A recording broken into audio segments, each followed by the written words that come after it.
નમસ્કાર, શો ટાઈમમાં આપનું સ્વાગત છે। સિહોર પંથકમાં સિંહ અને દીપડાના આટાફેરા વધતા ગ્રામજનો ભયની લાગણી અનુભવી રહ્યા છે।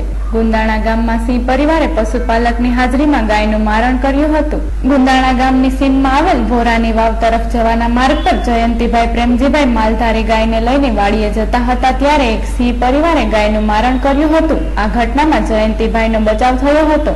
રાની પશુઓના આટાફેરા અંગે ગ્રામજનોએ આક્રોશ વ્યક્ત કર્યો હતો। હાલો, હું 8 વાગે આ ખેડેથી ભેહું લઈને નીકળું છું, ગાય ભેહું પછી મેં ભાગું રાખું છું, 20 વર્ષના રહું છું। એટલે હું ગાય લઈને નીકળતો હતો, આ ગા આગળ હતી ને પકડી લીધી, બીજો મારો માલ ભડકી અને પાછો વળી ગયો। હા, આ બધા સિંહ ને દીપડે ની બધી અવારનવાર બહુ રંજાટ છે અને વાડી વિસ્તારમાં કોઈ મજૂર માણસ રહી શકતા નથી ને અવારનવાર દિવસે જનાવરો આંટા માર્યા છે। અત્યારમાં તો એક આ ભાઈ ની ગા મારી નાખી અને 4 બચ્ચા છે ને સિંહ ને સિંહણ છે।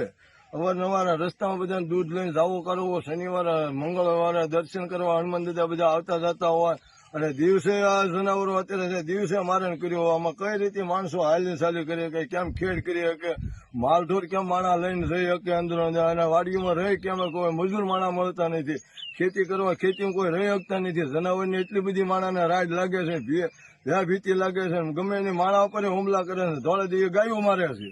તો અમે કેમ અહીંયા રહેવું? અત્યારે બધા ફરિયાદ લઈને આવે છે અહીંયા અમારી પાસે, અમે આગેવાનીમાં રહીએ છીએ બધે।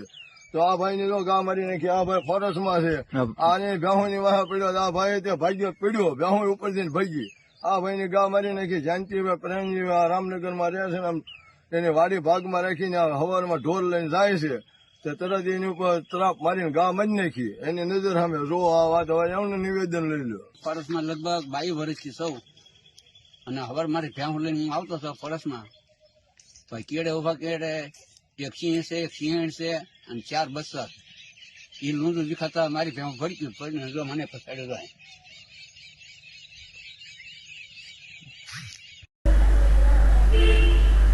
વન વિભાગ દ્વારા યોગ્ય કાર્યવાહી કરીને ગ્રામજનોને રાની પશુઓના ત્રાસમાંથી મુક્ત કરવામાં આવે તેવી માંગણી કરવામાં આવી છે।